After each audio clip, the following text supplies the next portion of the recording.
Welcome back to Movies TV Mad. I'm Mike, or Mick. Sometimes I'm Mike, sometimes I'm Mick. Your host with the most. Now, my laptop is absolutely screwed, so I can't live stream anymore. Mobile, I'm not eligible to do it on mobile devices. I've tried. So we're going to try and do some pre-recorded videos to keep the channel going until I get my new laptop with some editorials. Right, so on our live streams, we talk about the multiverse strategy and its potential all the time. So what I really want to discuss today in this very short video, to see if I can even upload this, it'll be very, very interesting.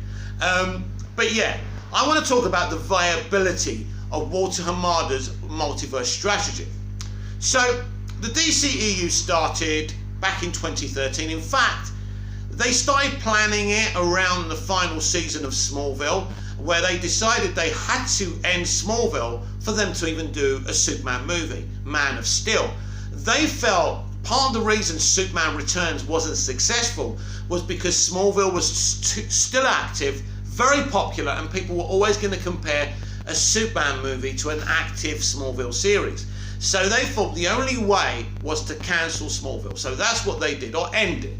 And it ended kind of okay. I have issues with the ending. But anyway, Smallville's a great show. One of the best live action versions of Superman and a DC franchise ever. So Smallville was gone. So they were planning this movie. And Christopher Nolan and David Goyer had an idea for a Superman movie. Christopher Nolan felt he didn't have the ability to actually direct as well as write a Superman movie. So he wanted to concentrate on him and David Goyer writing the story and Goyer writing the screenplay. So he went to Zack Snyder. Well, actually, first he went to Ben Affleck. Ben Affleck said, listen, I'm just too inexperienced to do this. So what they did was, and you know, as I say, very, very interesting, they went to Zack Snyder. Now, Zack Snyder was already a controversial director with Watchmen. Some people love Watchmen. I haven't read the comics, so I love Watchmen. But some people really, really hated it. So he was controversial. I remember the day it was announced that Snyder was going to direct Man of Steel. Everyone went ballistic, and it was interesting because the fans that defend him now, they were nowhere to be seen. So that's kind of interesting to me. Things have changed. The environment and atmosphere around Snyder. You know, Snyder used to be like a bullied kid with no one to defend him. It was a bit like when I was at school and being bullied, but all of a sudden, all the hard nuts came out somewhere just to defend Snyder anyway. So the film always had that against it, that people just didn't like Snyder as a director and certainly didn't want him doing a Superman movie.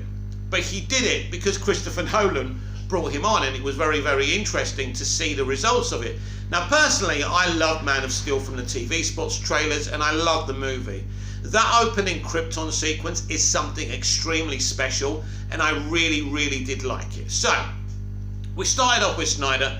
Man of Steel is kind of more of a loved film than Batman vs Superman Dawn of Justice.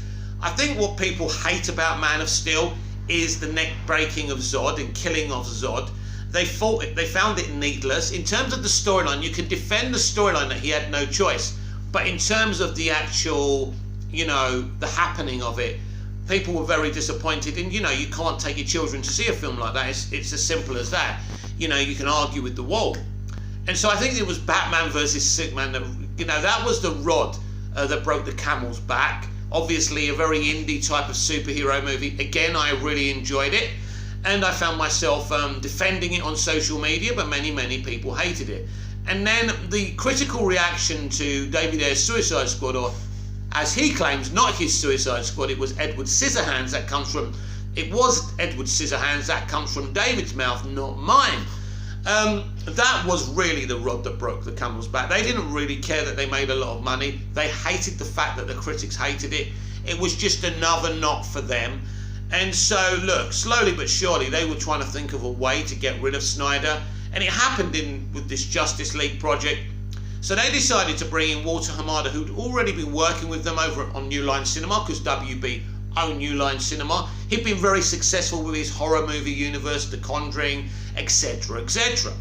So Walter Hamada had this plan of creating kind of these worlds of DC. Now, for anyone who doesn't understand what he actually was attempting to do, it's the multiverse strategy that he's actually doing today.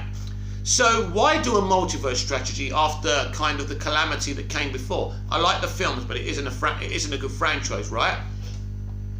The money-making potential is there for a broader audience because people can see that everything they've watched in DC history can now be canon, that people can cross over from the DCEU and Arrowverse. It's very exciting for people to wonder and kind of think to themselves, well, there's going to be post-credit scenes now, which they're kind of teasing all the time. So people are very, very excited. So it's not just the normal fans, people, the broader audience. Now, the Snyder acolytes will tell you, well, this is they're trying to bring in the MCU fans. Well, the MCU fans are not really MCU fans. They are actually the broader audience, and they jump from franchise to franchise.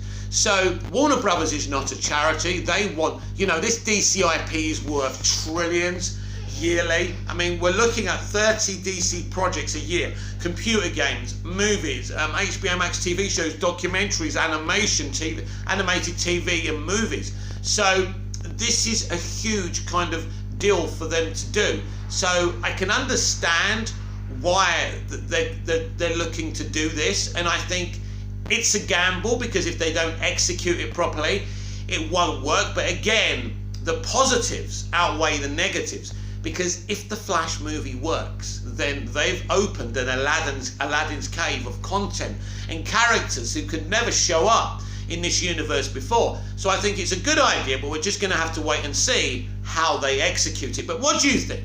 Are you excited about the multiverse strategy? Do you have some fears about it? Comment down below, like, share and subscribe, and I'll see you again with another video. And don't forget, I will live stream again when I get my brand new laptop. Until then, goodbye.